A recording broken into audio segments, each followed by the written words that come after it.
I was sitting there listening and I forgot I'm going to speak. I'm getting so excited when we talk about innovation.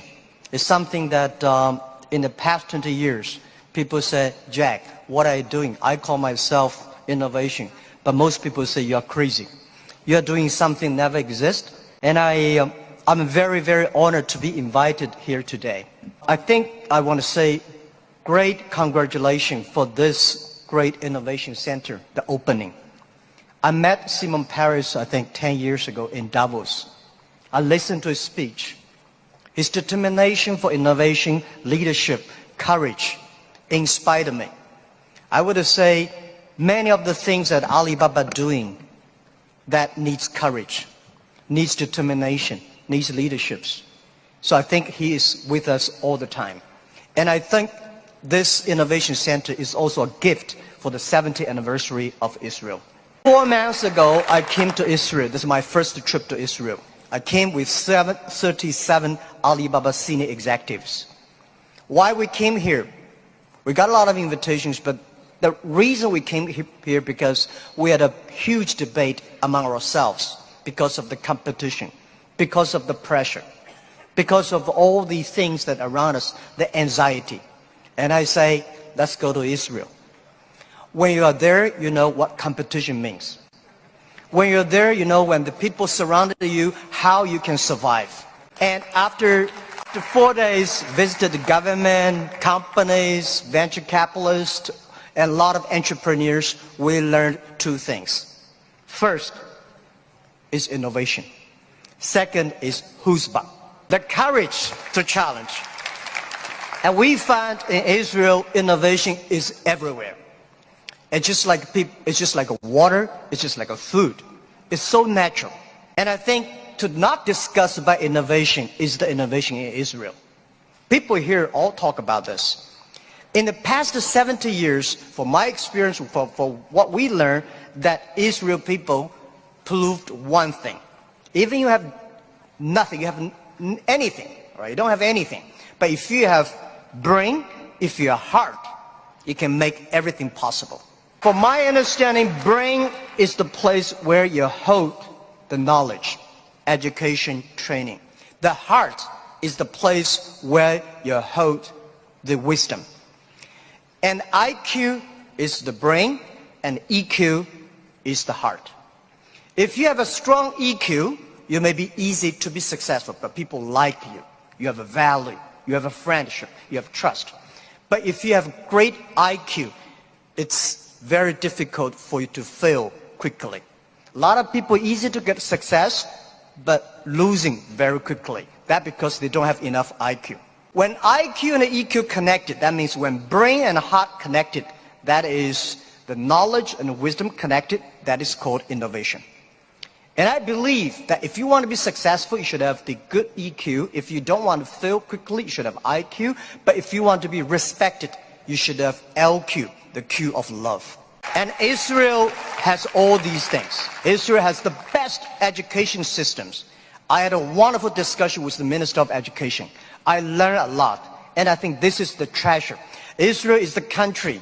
They know the most precious resource in the world is not oil, it's not the gas, it's the human brains. You make the human brains great. And Israel also have the great life experience that very few countries in this world have. You combine these things together. And that is the secret source of magic of Israel's success. I'm very happy to hear that today the innovation is for better life.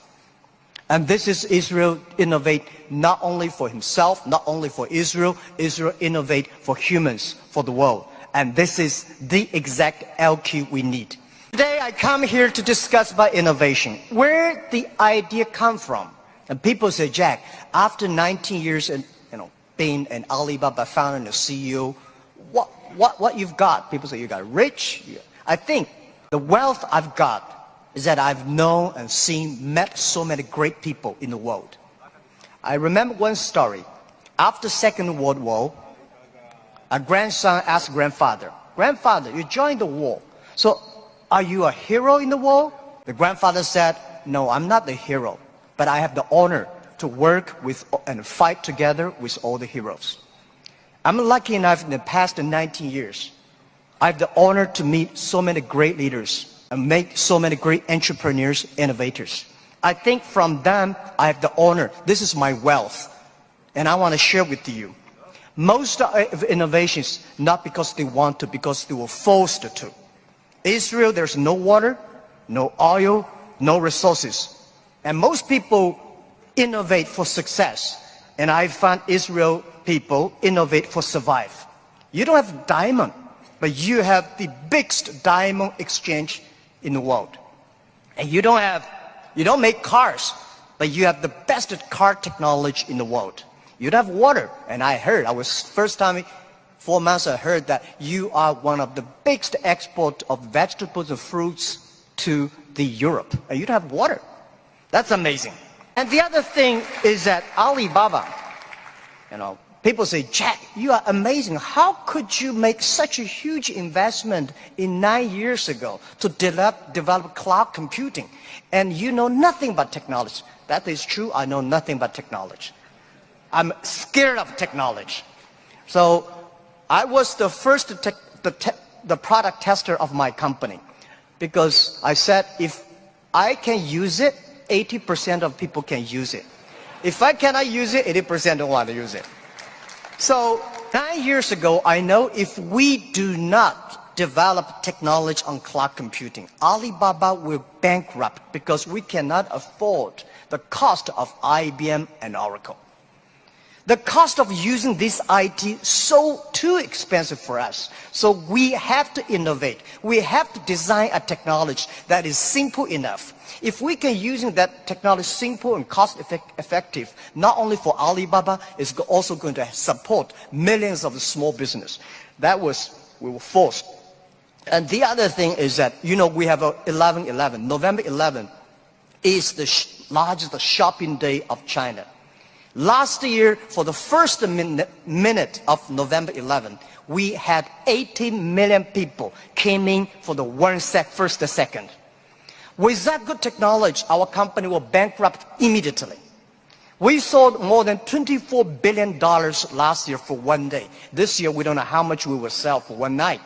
It's the technology behind it. So we were forced to do that. And today, a lot of people say, young people have no opportunities. I think that thing I've heard for 40 years. When I was young, I hated Bill Gates, because I think Microsoft take all the opportunity. IBM, Oracle, they take all the opportunity. But later I found, when people start to complain, that is the opportunity. Most people keep on complaining. If you can solve the complaining, if you solve the problems, and that is the opportunity. Innovation is the way to solve anxiety, worries, unsatisfaction. Innovation is for happier life. So we believe through the innovation, you can grasp the opportunity for success. The first technology revolution released the physical power of human beings. The second technology revolution released the distance. And this is the third technology revolution, release the human brains. Human beings, like Prime Minister said last night, we never satisfied with today.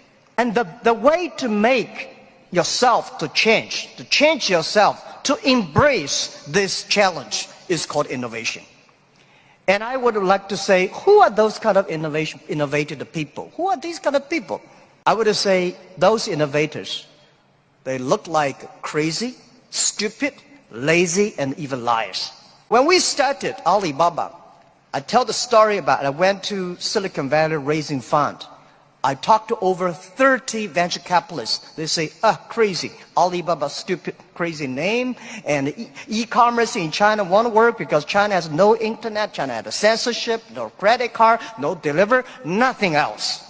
So they think it's impossible to make. They think, Jack, you are coming here to tell a lie. But we believe China has the future. We believe internet is going to change the China. And at that time, e-commerce in American style is only supported big companies. We believe small business. And people say, small business, they don't make money. How could you make money from them? They're right. We say, if small business in America, e-commerce for big companies, helping big companies to cut the cost. We think helping small companies not to teach them how to cut the cost because they know better than you do. You should help them how to make the money. And washing machine. A lot of things are designed for lazy people. People don't want to wash, they have a washing machine. People don't want to climb, they have the elevators. Even the iPhone came, a lot of experts of telephone said, how could this stupid thing, there is no even press buttons. When Bell started to sell his telephones, a famous newspaper in America tell the policeman, please arrest that guy because he's cheating the people. So innovative people are believers. Most people seeing is believing. People like us, we believe and we seal it. Innovators, they are not one person, they are a group of people.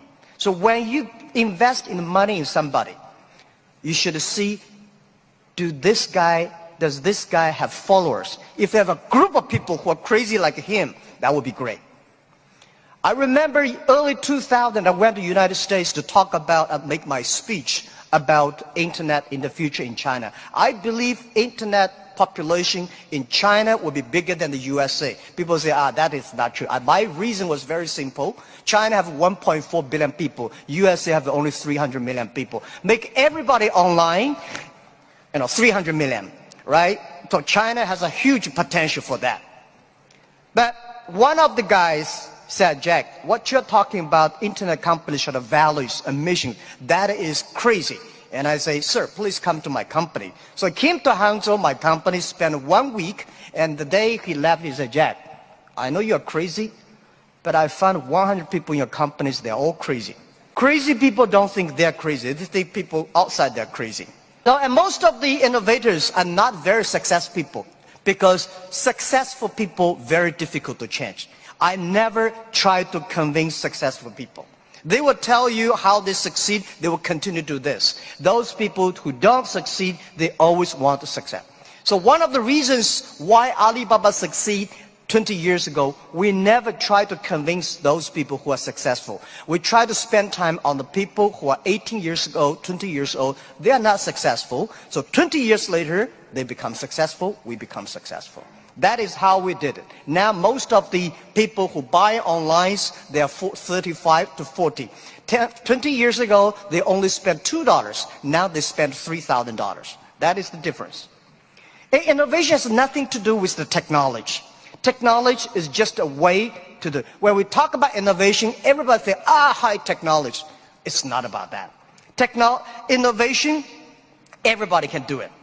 Right. Those people who do not know anything like technology, like me, we can find those people, rely on these people, try those people who have the technology. In our site, our Alibaba site, there's one guy selling shoes 48 inches only. And I say, how can this guy sell shoes for 48 inches?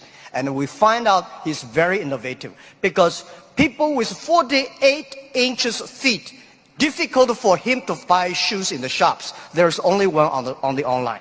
And there are a lot of innovative ways. Those guys design, lazy guys, they watch TV lying on the sofa. So they designed a specific glass that you can lie on the sofa, watch on TV. They sell perfectly. And there are also some guys helping people to write letters to say goodbye to boyfriends and girlfriends, and writing resign letters to bosses. There are a lot of crazy, interesting ideas. They are all wonderful sellers. And most of the innovations